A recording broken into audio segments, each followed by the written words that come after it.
Okay, thank you everyone for inviting me. I'm just so folks know, I'm on the 350 Bay Area Action side. I'm part of the Legislative Committee. The Legislative Committee has four different groups. It has a federal group, and but the largest concentration of our work is on California legislation. So we have an end fossil fuels group, a transportation group, and a clean energy group, which right now Laura heads. So thank you, Laura. And so today we're going to go over and by the way, quick question, and I can't see everyone. How many folks have actually done either lobbying or tracked bills? Okay. Thank you. Thank you. Okay, fair enough. And I guess my question is, if you have any knowledge, jump right in. And if you have questions, just ask as we go along. And hopefully this shouldn't take too long. And it's, by the way, this is an incredibly high level overview. And I think some of you have already heard me on this topic, so apologize in advance for any duplication.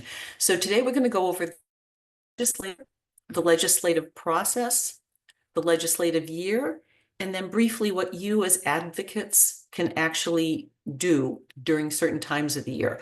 And our goal is to use the legislative process as a tool for action. So we're going to start off with the fact that California has a bicameral legislature. I can't speak English tonight. I apologize. 40 senators, 80 assembly members. It's important to note the number of senators and assembly members has not changed since 1879. This means our legislators represent more people than any other group of legislators in the United States. Senators have like 988,000 constituents. Assembly, about half that number. Senators serve 4-year terms, assembly members 2-year terms, and there are term limits. The combination of these factors, huge number of constituents and term limits, means our legislators need us to educate them. People go, well, they're not going to listen to me. It's amazing how many times we've gone in with some of our bills to a legislator and we've said, have you heard of this? And they haven't, because they're focused on their own bills. So your actions can have an impact, especially if you build relationships with your legislator. The really good news, though, about term limits is that because of term limits, we have one of the most diverse legislatures in the United States. Our legislature is also a full-time one. We're only one of 10 states that has a full-time legislature. So that's helpful. But by full-time, it means 2/3 of the year they're working, not the full year. The other thing, though, is they have thousands of bills that they focus on. The cap for bills has dropped this year, but it still would allow you to have almost 4,000 bills to be introduced over a 2-year period. It's a lot of bills. Democrats have 2/3 majority in both houses, and by the way, 2/3 is what you need to pass taxes, to pass constitutional amendments. It doesn't happen because not all Dems vote in a block. And so part of what we recommend is learning what motivates your legislator, because they all have certain priorities. They have all certain interests. And it's not necessarily reflective of their constituents. It's sometimes things that just motivate them. We have a speaker in the assembly, Robert Rivas, very strong agricultural background, came from a migrant family, remarkable man.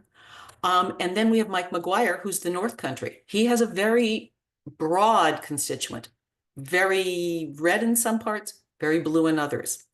And there are 2 key leaders, but they're not the ones you can necessarily influence most effectively because everybody's focused on them. You really want to look at your committee chairs and you want to find out if your local legislator has a key committee chair or is a member of a key committee.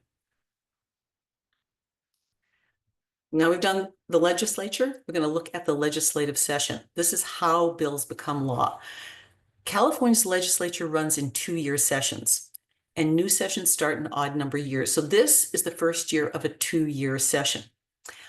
The first year of a 2-year session goes from January through the end of September. Bills have to be signed in October.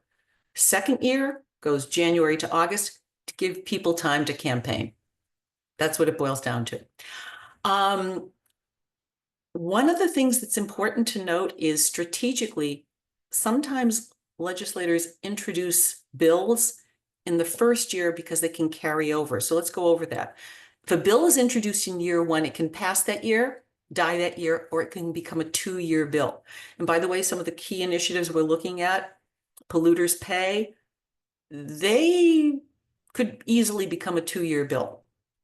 And part of the reason they could become a 2-year bill is the polluters pay legislation is what is called, we'll go over some of this later, but it's what's called urgency. It requires a 2/3 vote, and they don't have the same timelines as regular bills. So you may have a little bit of flexibility with some of those bills.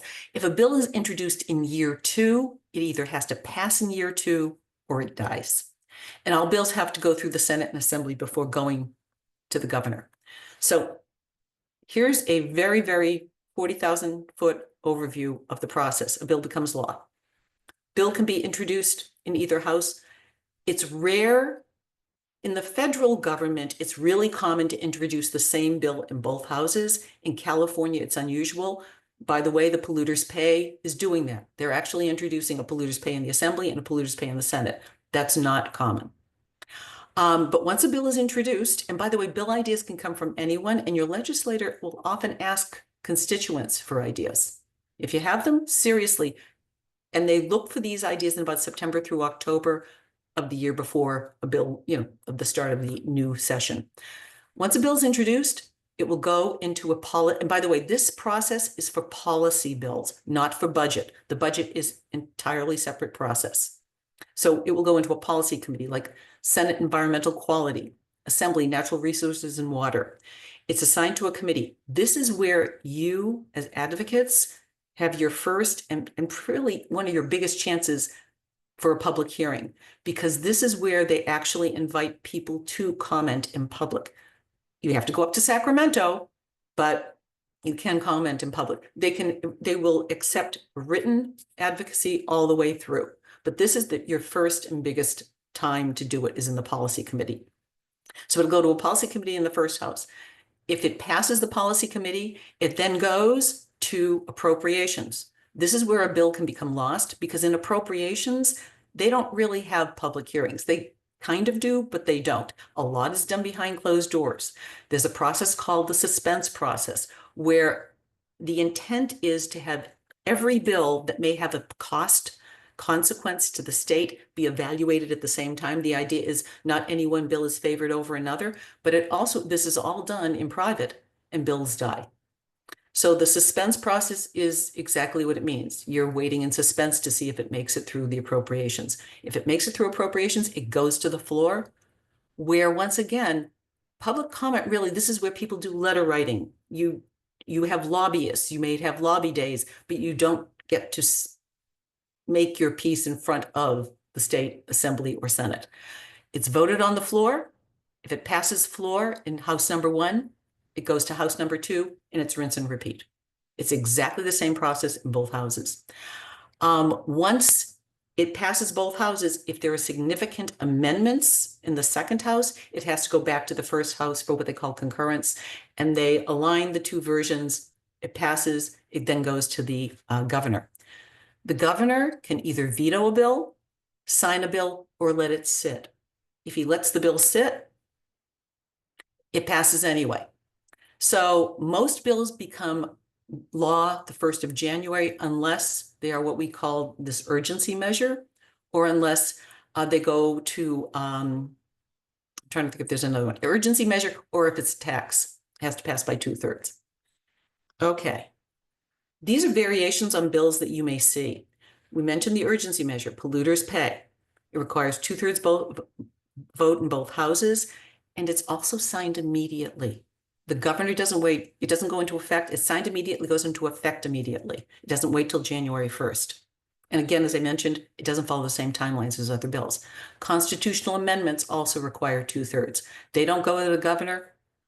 They're passed by the legislature, then go to the voters. Valerie, Yes. can you grab the part of the screen that is your presentation and make it as big as you can across? Okay, let's see if I can go back. Yeah, let's see if I can do this. How's that? As big as you can make it. That better? Yep, How's that? much better. Okay, Catherine's smiling. It must be better. Thank you, Catherine. Okay.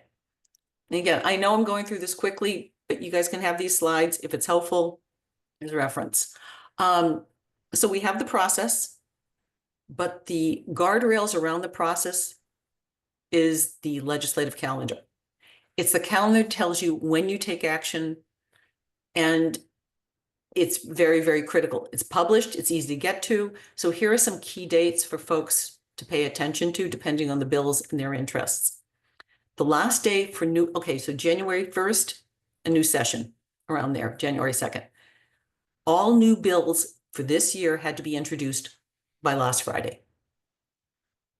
We're still working through to see which new bills, but a ton of bills were introduced in the last 2 days. That's not uncommon. So we're still sifting through bills to see what we may want to endorse or oppose. Between 2/24 and May 2nd, bills are in policy committees. And this is, as I mentioned, this is when you as advocates, this is when you work with your coalitions to try and you write letters, you might have lobbying days, you go talk to legislators, you try and convince constituents to call their legislators. It's a very active period because they're in policy committee. Spring recess, by May 2nd, policy committees have to send the bills that have passed to the fiscal committee, and this is the appropriations. This is where it goes into this black hole between about May 5th to May 23rd. But by May 23rd, just before the end of that period is when we learn whether a bill comes out of appropriations. If it comes out of appropriations, it will be voted on between 5/27 to 6/6. You keep thinking they could have voted on some of these things before, but they often wait the last week to 10 days. Bills have to pass to their second house or die by 6/6. They're now moved into the second house. Again, rinse and repeat. There's another opportunity when they're in their second house to have influence in the policy committees in the second house. By this time, bills are often amended. We have reconsidered bills that we loved, and they've been amended so significantly, we've turned from support to oppose or neutral. So this is why we have bill trackers who actively work on these bills and try and report back to us so we know the actions we can take. Once again, oh, by the way, summer recess, that's another time. They're literally, the legislators are out for a month, and it's really good time to go home and talk with your legislator when they're in your district. This is a very busy time, and it's a very good time to try and catch legislators. Again, it'll go through the appropriations in the second house, and by September 2nd through September 12th, floor votes are in the second house, and the 12th of September is the last day this year to pass bills. Again, the governor signs. So that's about where we are. Legislative process. So when it comes to legislation, know your legislator. If somebody gives you canned words, talking points, get to know your legislator and rework them somewhat. Figure out what's important to them and phrase it that way. Very important to know if your legislator is a key committee member. If you're in Buffy Wicks, she's chair of the Assembly Appropriations Committee. As a constituent, you're golden. You'll be in great demand. If you're in Caballero's district, which many people aren't, in the Senate, you'd be in great demand. So find this out and use this. Policy committees have their own staff and rules. So if you have any questions about letter submission, go to the website and call. Don't just think it's going to be online. Call staff members if you have a question. They love to talk to people. They're very helpful. It's amazing how when you think, oh, I can't submit this letter, they literally have said, we'll help you. So great resource. And again, use your ledge calendar as just as a guide. That's it. Any questions? Oops.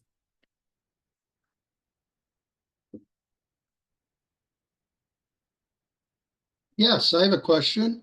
Go ahead. When it comes to writing our people in our legislature, we get these things in the mail and we're going to send our comments back to them. And we're supposed to pick, are we a Mr. or Mrs. and what's the title of our email? And oftentimes in the list of categories, what we're trying to Oh. talk to them about is not really listed in there. It's very awkward to pick one. So what's a good thing to do in that case? What box do we check when the subject matter doesn't fit the boxes they want us to check off? I know exactly what you're talking about and drives me crazy. This is, by the way, a great opportunity. I'd call the office. Okay. I'd literally call the office. It also gives you a chance to talk, and the staffers, unless they're usually incredibly helpful. Let me Okay. put it this way, that's what I've done. Okay, good. And then when it comes to the content, I know a lot of these letters, you can just press enter and it'll send what the canned words are. But when you put your own comments in there, do they really look at these? Are they going to find your comments in there? Or if they see that it looks kind of like everything else, they're going to ignore it and just put it in with the rest of them? How do they look at that? And Laura, jump in, and anybody else who's done this, please jump in. If it does look different, we are told they'll look at them. You know what really helps is if you copy some of those canned comments, Mm-hmm. then go to your legislator's website and put it in. Hmm. In other words, copy and go to their site. Now, part of the problem is if they're asking you to write a legislator who's not yours, sometimes you're not able to do that. But but if you can go and take the content and go through their website, they will look at that. We have been told they will look at that. Hmm. They mostly count them. Yeah, that's it. That's right. Yeah, you don't, so there's two points to that. They're gonna read it enough to say pro or against and figure out what you're pro and what you're against. So that's why you don't need to be, PhD level expert in any of this stuff. You can just call and say, I am for this, I'm against this. But then the other thing is, if you're doing one of those canned letters, do change a little bit of the wording. Yeah. Because they can count the ones where people just hit two buttons to send them. So the more effort it takes, the more impact it has. And I'm here to say that when we are able to have like 40 or 50 calls about a particular bill into the state level or elected officials there, that's enough to make a difference. That is powerful. So Thank you, Laura. Okay. And one last point then I'll shut my mouth. A lot of these people, legislators, come back home and they set up little meet and greets where they're at a cafe and come on by, and you're in a long line of people and you sit there and chat with them for 5 minutes and shake their hand, and they grab a few points from you. Okay, next. What I would really like to see, and I don't know if this is possible, I'd really like to have them sit down with us like for a half a day or a day, like a whole group of people where we can really brainstorm in detail some of these things and really work through some of these points, at one time. And it seems to me like, yeah, it takes time to do that, but that really is meat and potato stuff as far as I'm concerned, about getting our thoughts into their brains and coming up with solutions. Any idea how to make that happen? we've tried several times. The Climate Emergency Mobilization Task Force actually was relatively successful with that a couple of times, but it kind of got bogged down. It's really hard to get it's really hard to get that long Yeah, of a meeting set up. But we do have regular meetings and they add up to that. So, that I put in a sign up list or link. If you're willing to if you're willing to be a constituent and meet with your elected officials, we put those meetings together along with the information necessary to support the points we want to make. And, sometimes talking to the staffers actually has more impact than talking directly to the elected official, Hmm. whose main thing is to like get enough information. The elected officials rarely do the analysis; their staff does. So. Right. Okay, thank you. Catherine? I often on these petitions and letters will change the first paragraph, but not the rest of it. And I've often wondered if I should be changing the whole thing. As Laura pointed out, I think sometimes I don't unless there's some technical information you really want to get to them or something that you think might change their mind, I think the first paragraph is empty because Laura says that it's a count. It's also, as I said, very important to get it through it to them through a channel they will count. And again, if you can get it through their own home page, that appear at least locally, we've been told that's more effective. I don't know if it's true for everybody. Laura, do you have any idea on that? Not anything more than what I've already kind of pitched.